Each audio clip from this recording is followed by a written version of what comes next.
When rendering animations in 3ds Max, you need to be concerned with the same topics that you did for rendering still images.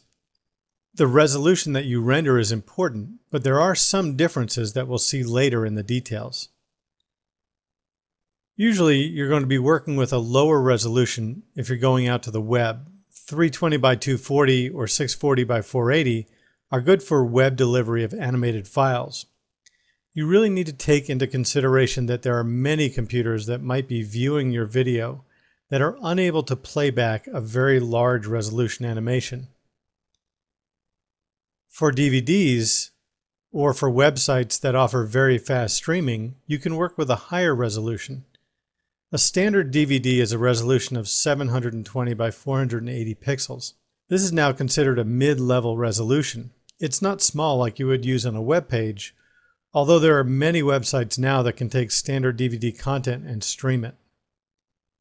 But it's not as large as the HD TV or film resolutions. Standard HD TV resolutions are 720p, which is a 1280 by 720 pixel resolution image, and 1080i or 1080p, which are 1920 by 1080 pixel resolution images. Film resolution can be much higher than the HD TV resolution, going as high as 4096 pixels wide depending on the format of the film you're rendering for. The file types can be a bit different as well. However, if you're doing standard animation production and you don't need to go out to a special format for compositing, I recommend using the PNG file format.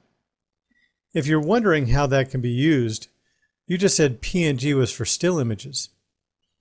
If we use the PNG format, we're able to save to a sequence of images. The biggest benefit of rendering to a sequence of images is that if our animation rendering quits for any reason, the power goes off or the computer freezes, we can continue rendering from the last completed frame. This is the preferred method of rendering for most animation production houses. Another file format that is common to the animation industry is the target file format, or TGA format. This image format, like the PNG, has the ability to do lossless compression and contains an alpha channel. While this format is still in wide use, many animators have chosen to move to the PNG format because it does offer a smaller file size. However, the target format is still an extremely useful format. The common delivery method of final finished animation, or even test renders, could be either an AVI file format or the QuickTime MOV file format. Creating these files is not necessarily a simple process. Saving out to this format can require quite a bit of testing in order to get the right quality with the right file size.